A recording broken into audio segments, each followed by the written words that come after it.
Hi, I'm Vizzy. I like making diagrams, so let's get right into it. If you've looked online for dating advice, you've probably seen something about the 5 love languages. Those being physical touch, quality time, receiving gifts, acts of service, and words of affirmation. But how much do these actually matter to being in love?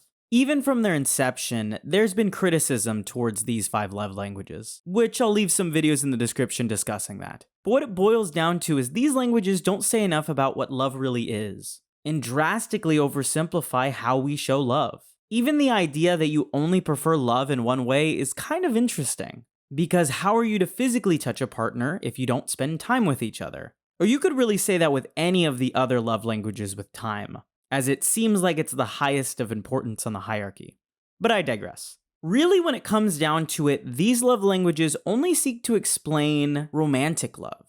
But as I'm sure you're aware, that's not the only type of love to exist. And of course, what if you're aromantic? What if you're asexual? Do you just not participate in the love discussion? And just because they can't experience a certain type of attraction, it doesn't mean they should be left out of the conversation. So let's hold off on these languages and talk about love as a whole. So when talking about love, we're going to use these 8 different categories, starting at the top with Eros. Now this is the most common type of love we think about, the romantic, sexual kind. This is the kind that sells, that romance novels are written about. To its left, we have Philia. Philia is affectionate love, usually for friends. A love that has to do more with trust than it does with attraction. Going back, we have Mania. This is obsessive love. Love that is all-consuming and takes over your mind. And the way that this chart is laid out, I feel the ideas of Philia and Mania go into what romantic and sexual love is. Affection for someone and sometimes a bit of an obsession. Going further, you have Agape. Agape is love for humanity as a whole. So it's the overall idea of caring for others. Going to the right, we have Pragma. This is love that endures. So once the obsession settles, this is love that is continuous. Love that you have to work to maintain. Think of being in a long-term committed relationship with someone, or maybe you're less sexually attracted to each other because you've gotten older, but the love is still there. It's just changed. Next, we have Storge. Storge is familial love. This is love for your family. Next, we have Ludos. Ludos is playful love, the kind of love that doesn't really have any kind of prerequisite, that you can have fun with anybody you want to.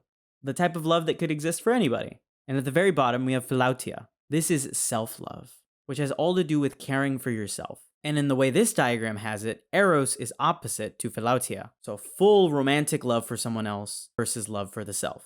And there's a couple other cross parallels in here. When you get to the top, it's love without obligation. And when you get to the bottom, it's love with some type of obligation. That you should love yourself. You should love your family. You should love the world. But when you get towards the top, this is love that you have chosen, or love that's come to you. With that being said, how do we translate this into the love languages? Well, personally, I don't think we should get rid of them. I think there is some merit to having some type of way to easily talk about what you like. But like any other pop psych category, we shouldn't hold it as gospel. Just because you like physical touch doesn't mean you don't like being praised. Just because you like gifts doesn't mean you don't like spending time together.